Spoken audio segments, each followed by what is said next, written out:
வணக்கம் மக்களே! இன்னைக்கு நம்ம மார்க்கெட்ல எந்த ஒரு ரிவர்சலும் ஏற்படல. நிஃப்டி 50 ஒரு 200 பாயிண்ட்ஸும், பேங்க் நிஃப்டி ஒரு 240 பாயிண்ட்ஸ் வரைக்கான இறக்கத்த டெலிவர் பண்ணியிருக்கு.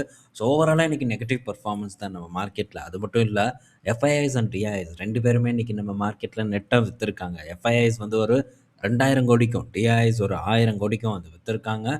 இன்னைக்கே மார்க்கெட் வந்து ஏற வேண்டியது தான். ஏன்னா, இந்த சீஸ்ஃபயர் அந்த டாக் பார்த்தீங்கன்னா, எக்ஸ்டெண்ட் பண்ண போறோம் அப்படின்னு தான் ட்ரம்ப் வந்து சொல்லியிருந்தாங்க. யுஎஸ் மார்க்கெட் இப்போ பாசிட்டிவா தான் வந்து ட்ரேட் ஆயிட்டிருக்கு. கிட்டத்தட்ட 1% வரைக்கான ஒரு ஏற்றம் நடந்துட்டுருக்கு. ஆனா, நம்ம மார்க்கெட்ல இன்னைக்கு பெருசா ஒரு ரிஃப்ளெக்ஷன் இல்ல. பட் நாளைக்கு நம்ம market maybe positive performance post பண்றதுக்கான வாய்ப்பு தான் அதிகமா இருக்குன்னு நான் நினைக்கிறேன். நாஸ்டாக் பாருங்க தொடர்ந்து ஒரு புது உச்சத்த நோக்கி தான் நகர்ந்து போயிட்டுருக்கு.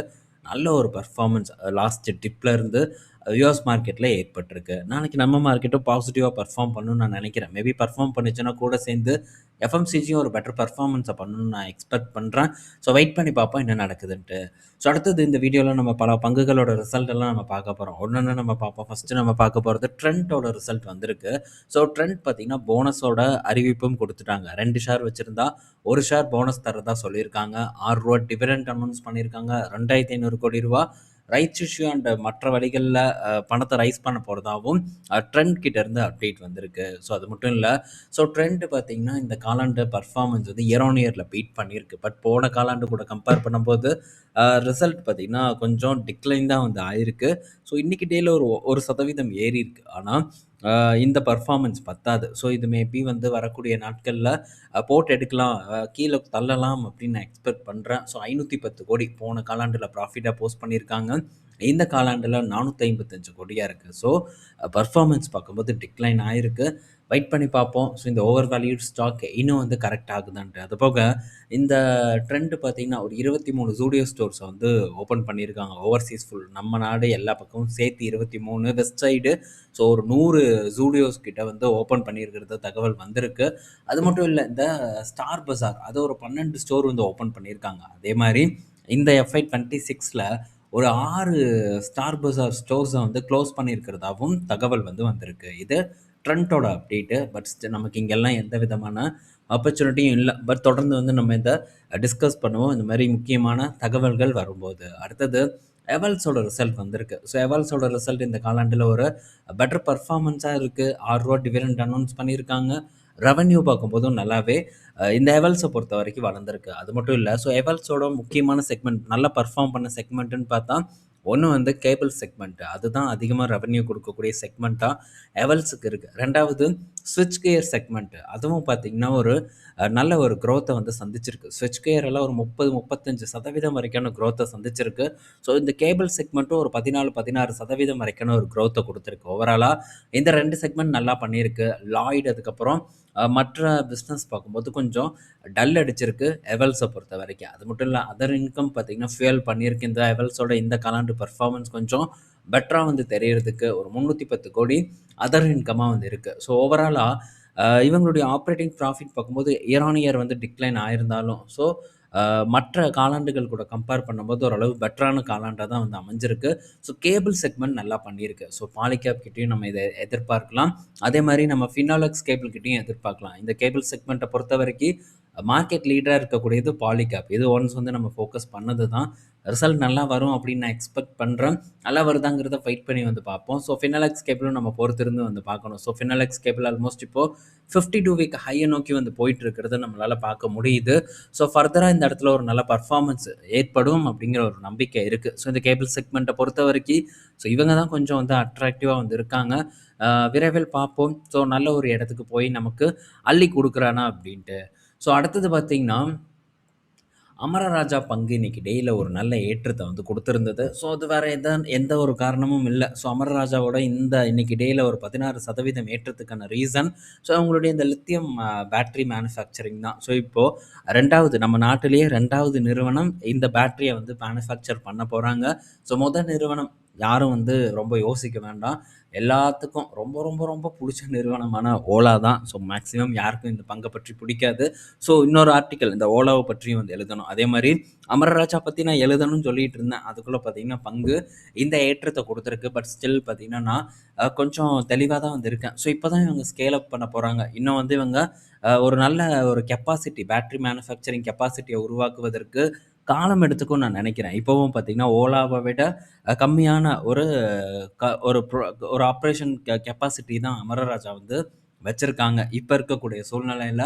ஸோ 2 பேருமே பார்த்தீங்கன்னா, எக்ஸ்பேண்ட் பண்ண போறாங்க வரக்கூடிய ஆண்டுகள்ல. அது மட்டும் இல்ல, அடுத்த வருடங்கள்ல புதிய பிளேயர்ஸ் உள்ள வருவாங்க. யாரு? அகர்டாஸ் டாட்டாவோட நிறுவனம் வரும். ரிலையன்ஸ் இண்டஸ்ட்ரீஸ் வரும். ஸோ இதெல்லாம் பார்த்தீங்கன்னா, ஒரு பாதிப்பா நான் பார்க்குறேன். ஸோ டீட்டெயில்டா இத பற்றி நான் அப்டேட் உங்க கூட ஷேர் பண்றேன். ஸோ அமரராஜாவோட திட்டம் எப்படி இருக்குங்கிறத பற்றியும் நம்ம அப்கமிங் ஒண்ணு வீடியோஸ் இல்லைன்னா கண்டிப்பா ஆர்டிக்கல்ல போஸ்ட் பண்ண ட்ரை பண்றோம். பட் இந்த செய்திய பேஸ் பண்ணி இன்னைக்கு டேல ஒரு நல்ல ஏற்றத்த குடுத்திருக்கு. அது மட்டும் இல்ல, ஸோ இந்த அமரராஜா பார்த்தீங்கன்னா, இந்த லித்தியம் பேட்டரிய வந்து இந்த டெலிகாம் ஆப்பரேட்டருக்கு ஆல்மோஸ்ட் ஒரு 1 ஜிகாவாட் அளவுக்கான பேட்டரீஸ சப்ளை பண்ணியிருக்கிறதாவும் தகவல் வந்திருக்கு. இதெல்லாம் சேர்ந்து இந்த பங்கு இன்னைக்கு டேல ஒரு நல்ல ஒரு தூரத்துக்கு வந்து தூக்கிட்டு போயிருக்கு. பட் இப்போதைக்கு கெப்பாசிட்டி எல்லாம் பார்க்கும்போது கம்மியா தான் இருக்கு. ஸோ அத பற்றி நம்ம டீட்டெயில்டா வந்து போஸ்ட் பண்றதுக்கு நான் ட்ரை பண்றேன். பட் இப்போதைக்கு என்ன பொறுத்தவரைக்கும் ஆப்பர்ச்சுனிட்டி இல்ல. ஸோ இன்னுமே இந்த இடத்துல ஒரு நல்ல காம்படிஷன் வரக்கூடிய காலங்கள்ல ஓப்பன் ஆகும் தான் நான் எக்ஸ்பெக்ட் பண்றேன். ஏன்னா, ஸோ இத விட அதிக கெப்பாசிட்டி இருக்கக்கூடிய ஒரு ஃபெசிலிட்டிய வந்து முன்னக்கூட்டியே ஓப்பன் பண்ணது ஓலா. ஓலால கூட இந்த அளவுக்கு ஏற்றம் இல்ல. ஆனா தலைவர் பார்த்தீங்களா, வேற லெவல்ல ஒரு ஏற்றத்த வந்து குடுத்திருக்கு. ஸோ இப்போதைக்கு ஒரு நல்ல கரெக்ட்டான பங்க நியூஸ் பேஸ் பண்ணி வந்து ஏத்தியிருக்காங்க. வெயிட் பண்ணி பார்ப்போம். அ இதோட ஃபுல் அப்டேட்டும் உங்க கூட நான் வரக்கூடிய சில நாட்கள்ல ஷேர் பண்றேன். ஸோ அடுத்தது பார்த்தீங்கன்னா, டெக் மகேந்திராவோட ரிசல்ட் வந்திருக்கு. ஸோ ஸ்க்ரீனர்ல அப்டேட் பண்ணியிருக்காங்களான்னு பார்ப்போம். டிவிடெண்டும் கிட்டத்தட்ட ரூ. 40 வரைக்கும் அனௌன்ஸ் பண்ணியிருந்தாங்க. ஸோ ஸ்க்ரீனர்ல அப்டேட் பண்ணிட்டாங்க. ஸோ இந்த டெக் மகேந்திரா சில காலாண்டுகள் அப்போ ரொம்ப வந்து புவரான பெர்ஃபார்மன்ஸ குடுத்துட்டு இருந்தாங்க. ஆனா இப்ப திரும்ப எந்திரிச்சு நிக்க ஆரம்பிச்சுட்டாங்க. பழைய பெர்ஃபார்மன்ஸ இப்ப போஸ்ட் பண்ண ஆரம்பிச்சுட்டாங்க. இந்த காலாண்டுல 1358 கோடி ப்ராஃபிட்டா போஸ்ட் பண்ணியிருக்காங்க. ஸோ இது ஒரு பெட்டர் பெர்ஃபார்மன்ஸ் தான். டெக் மகேந்திராவ பொறுத்தவரைக்கும் 15,000 கோடி ரெவென்யூ பண்ணியிருக்காங்க. ஸோ எவ்வளோ டிவிடெண்டுங்கிறத பார்ப்போம். ரூ. 36 பார்த்தீங்கன்னா, டிவிடெண்ட் வந்து டெக் மகேந்திரா அனௌன்ஸ் பண்ணியிருக்காங்க. ரூ. 40ன்ட்ட. ஸோ பெட்டர் டிவிடெண்ட் வந்து குடுக்குறாங்க. பட் இருந்தாலும் இங்கெல்லாம் நமக்கு எந்த சான்ஸும் இல்ல. ஸோ அடுத்தது டிரான்ஸ்ஃபார்மர் அண்ட் ரெக்டிஃபையர் இந்த பங்க பற்றி நண்பர்கள் கேட்குறாங்க. ஸோ இந்த பங்கோட ஒரு இன்டெப்ட்டான ஒரு வியூ பார்த்தீங்கன்னா எனக்கு தெரியாது. ஸோ இது இன்னொரு இதெல்லாம் இந்த இந்த டிரான்ஸ்ஃபார்மர் ரிலேட்டடான பங்குகள் எல்லாம் பார்த்தீங்கன்னா, கொஞ்சம் இன்னும் நல்லா ஸ்டடி பண்ணணும். ஸோ அதுக்கு முன்னாடி என்னால இந்த பங்க பற்றி கருத்து சொல்ல முடியாது. பட் இன்னைக்கு டேல இந்த பங்கு கீழ இறங்கியிருக்கு. ரிசல்ட் பார்க்கும்போது ஓரளவு பெட்டரா தான் இருக்கு. ஆர்டர் புக் பார்த்தீங்கன்னா, சாஃப்ட்டா இருக்கு. ஸோ ரொம்ப வந்து அதிகமா இல்ல அப்படின்ட்டு சில கன்சர்ன் பார்த்தீங்கன்னா, இந்த டிரான்ஸ்ஃபார்மர் அண்ட் ரெக்டிஃபையர் பங்கு மேல வந்து வச்சிருக்காங்க. ஸோ இது கூட ஒரு ரீசனா வந்து இருக்கலாம். இந்த பங்கு இன்னைக்கு டேல ஒரு சரிவ சந்திக்கிறதுக்கு 7% இறங்கியிருக்கு.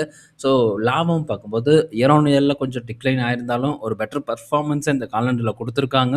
பட் இருந்தும் கூட இந்த பங்கு இன்னைக்கு டேல ஒரு சரிவ தான் சந்திச்சிருக்கு. ஸோ இத பற்றி நமக்கு அந்த அளவுக்கு தெரியல. இன்கேஸ் வந்து ஏதாச்சும் டைம் இருந்ததுன்னா, கண்டிப்பா இத பற்றி ஸ்டடி பண்றதுக்கு நான் ட்ரை பண்றேன்.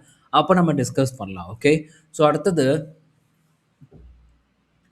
எல்&டி டெக்கோட ரிசல்ட் வந்திருக்கு. ஸோ அவங்களுடைய பெர்ஃபார்மன்ஸ் ஒரு ஃப்ளாட்டான ஒரு பெர்ஃபார்மன்ஸ். குவார்ட்டர் அண்ட் குவார்ட்டர்ல ஒரு 10% ஏறி இருந்தாலும் கூட, ஸோ லாபம் இதுக்கு முந்தைய பல காலாண்டுகள்ல என்ன டெலிவர் பண்ணியிருந்தாங்களோ, அதே ஒரு பெர்ஃபார்மன்ஸ் தான் வந்து டெலிவர் பண்ணியிருக்காங்க. ஸோ இவங்க தான் பார்த்தீங்கன்னா, ரூ. 40 கிட்ட வந்து டிவிடெண்ட் அனௌன்ஸ் பண்ணியிருக்காங்க. ஸோ இந்த நிறுவனத்தோட ரெவென்யூ ஒரு 2.5% உயர்ந்திருக்கு. மார்ஜின் பார்க்கும்போதும் இந்த எல்&டி டெக்குக்கு உயர்ந்திருக்கு. ஸோ இருந்தாலும் இது ஒண்ணும் சூப்பர் பெர்ஃபார்மன்ஸ் இல்ல. வழக்கம் போல எல்லா ஐடி கம்பெனிஸும் குடுத்த ஒரு ஃப்ளாட்டான பெர்ஃபார்மன்ஸ தான் எல்&டி டெக்கும் வந்து டெலிவர் பண்ணியிருக்காங்க. ஸோ எந்த ஒரு சர்ப்ரைஸும் இல்ல. ஸோ நம்ம பெருசாவும் எக்ஸ்பெக்ட் பண்ண முடியாது இப்ப இருக்கக்கூடிய சூழ்நிலையில. ஸோ பெரிய அளவுக்கு வருமானம் சரியாம அப்படியே வந்து ஒரு கன்சிஸ்டன்ட்டா ஒரு லெவல் இல்ல கொஞ்சம் வந்து இன்கிரிமென்ட் பண்ணி குடுத்தாலும் கூட, அது ஒரு பெட்டர் பெர்ஃபார்மன்ஸா தான் இப்ப இருக்கக்கூடிய சூழ்நிலையில பார்க்கப்படும். ஸோ இந்த வீடியோல நம்ம பல இன்ஃபர்மேஷன் பார்த்துருப்போம். பயனுள்ளதா இருக்கும்னு நான் நினைக்கிறேன். ஸோ பயனுள்ளதா இருந்ததுன்னா மறக்காம லைக் பண்ணுங்க நம்ம நண்பர்கள். ஸோ லைக் பண்றது ரொம்ப முக்கியம். அதே மாரி புதுசா வர நண்பர்களுக்கும் பயனுள்ளதா இருந்ததுன்னா லைக் பண்ணிட்டு அப்படியே நம்ம சேனல சப்ஸ்கிரைப் பண்ணுங்க. பயனுள்ளதா இருந்ததுன்னா மட்டும். ஸோ நெக்ஸ்ட் வீடியோல நம்ம டிஸ்கஸ் பண்ணுவோம். பாய் மக்களே!